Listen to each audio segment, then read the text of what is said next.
حضرت سلمان فارسی رضی اللہ تعالیٰ عنہ بیان کرتے ہیں کہ رسول اللہ صلی اللہ علیہ وآلہ وسلم نے شعبان کے آخری دن ہمیں خطاب فرمایا، اے لوگو، تم پر ایک عظیم الشان اور بابرکت مہینہ سایہ فگن ہو گیا ہے۔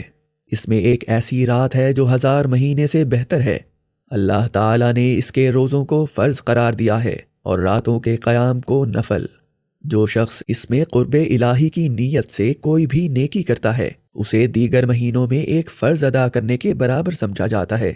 جو شخص اس میں ایک فرض ادا کرتا ہے گویا اس نے باقی مہینوں میں 70 فرائض ادا کیے۔ یہ صبر کا مہینہ ہے اور صبر کا ثواب جنت ہی ہے۔ یہ غم خواری کا مہینہ ہے۔ اس مہینے میں مومن کا رزق بڑھا دیا جاتا ہے۔ جو شخص کسی روزہ دار کی افطاری کراتا ہے اس کے گناہ معاف ہو جاتے ہیں اور اسے دوزخ سے آزاد کر دیا جاتا ہے۔ نیز اسے اس روزہ دار کے برابر ثواب ملتا ہے جبکہ اس کے ثواب میں کوئی کمی واقع نہیں ہوتی۔ صحابہ کرام علیہم الرضوان نے عرض کیا، یا رسول اللہ صلی اللہ علیہ وآلہ وسلم، ہم میں سے ہر ایک روزہ افطار کرانے کی طاقت نہیں رکھتا۔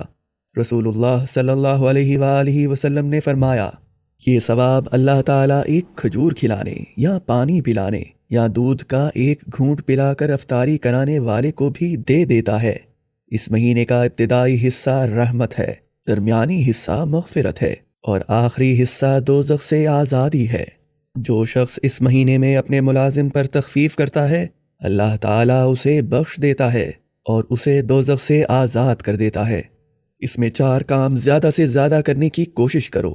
2 کاموں کے ذریعے تم اپنے رب کو راضی کرو گے اور 2 کاموں کے بغیر تمہارے لیے کوئی چارہ کار نہیں۔ جن 2 کاموں کے ذریعے تم اپنے رب کو راضی کرو گے ان میں سے ایک لا الہ الا اللہ کی گواہی دینا ہے اور دوسرا اس سے بخشش طلب کرنا ہے۔ جن 2 کاموں کے بغیر تمہارے لیے کوئی چارہ کار نہیں ان میں سے ایک یہ ہے کہ تم اللہ تعالیٰ سے جنت کا سوال کرو اور دوسرا یہ ہے کہ دوزخ سے پناہ مانگو۔